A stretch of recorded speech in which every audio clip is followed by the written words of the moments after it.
You've watched a penalty kick 1,000 times. The ball leaves the foot. The keeper dives. And somehow, the striker already knew where it was going. You assumed it was instinct, pure reflex honed by thousands of hours on the pitch. But the real answer is far stranger. That striker rehearsed that exact moment hours earlier, not on grass, in a chair, with his eyes closed. This is the part of elite sport nobody shows you. Not the sprints, not the weight room, the mind training in silence before the body ever moves. Here's what almost nobody realizes. Your brain cannot fully tell the difference between vividly imagining an action and physically doing it. When you close your eyes and picture yourself taking a shot, sinking a putt, or sprinting through a finish line, the same motor regions of your brain light up as when you actually perform the movement. Not identical, but close enough that your nervous system starts rehearsing the pattern anyway. This isn't a wellness trend, it's neuroscience with decades of evidence behind it. In 1992, researchers Vinod Ranganathan and Guang Yue ran a study that still gets cited today. Participants performed nothing but mental contractions of their little finger. No weights, no movement, just imagined effort, repeated daily for weeks. By the end of the study, their finger strength had increased by 22%. A separate group who physically trained the same muscle gained 30%. Imagination alone got them most of the way there, without lifting a single object. Think about what that means.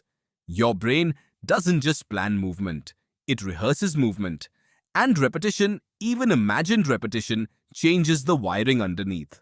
So why does this matter for someone sprinting down a wing at 50,000 people or lining up a serve with a grand slam on the line? Because the body under pressure is not the same body that trained in an empty gym. Adrenaline narrows your vision, cortisol floods your system. Fine motor control, the kind you need to place a ball inside a post from 30 yards, is one of the first things to degrade under stress. Elite athletes know this, so they don't just train the movement, they train the moment. Sports psychologists call this mental rehearsal or imagery training, and it's now standard practice at the highest level of nearly every sport. Swimmer Michael Phelps, the most decorated Olympian in history, was known for a pre-race ritual that had nothing to do with water. He would lie in bed and mentally run through an entire race, stroke by stroke, down to the smallest detail, imagining not just the perfect swim, but the imperfect one too. What happens if his goggles fill with water? What happens if he falls behind at the turn? By the time he stood on the blocks, his brain had already lived through every version of the race that could go wrong. That detail matters more than people realize. The athletes who benefit most from visualization aren't just imagining winning, they're rehearsing failure and rehearsing their response to it. A 2021 review by researcher Antonio Dello Iacono and colleagues, examining mental imagery across high-performance sport, found that this kind of structured imagery training consistently improved performance outcomes, particularly for athletes competing at the pre-elite and elite level. The benefit wasn't just physical, it was the ability to stay composed when things didn't go to plan. Why would rehearsing a mistake help more than rehearsing a perfect outcome? Because competition is never perfect. The wind changes, the ball takes a bad bounce.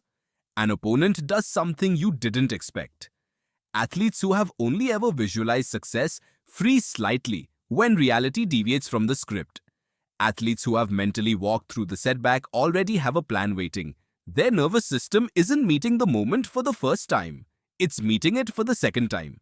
This is where the story of elite performance gets stranger. Because it isn't really about talent at all. Talent gets you noticed. It doesn't get you composure at minute 90, in a final, in front of 100,000 people, with your legs burning and your decision-making under direct assault from your own exhausted brain. What gets you there is a nervous system that has already been in that exact spot 100 times, in a quiet room, with nobody watching. Researchers studying the neurobiology of sport have found something else worth pausing on. Expert athletes don't just react faster than amateurs. Their brains process the same visual information using more efficient neural pathways. They are not seeing more. They're seeing it with less wasted effort, spending fewer cognitive resources to arrive at the same red of the game. And here's the part that should surprise you. That efficiency isn't fixed at birth. It can be built. Structured cognitive training, including imagery and attentional drills, has been shown to sharpen these.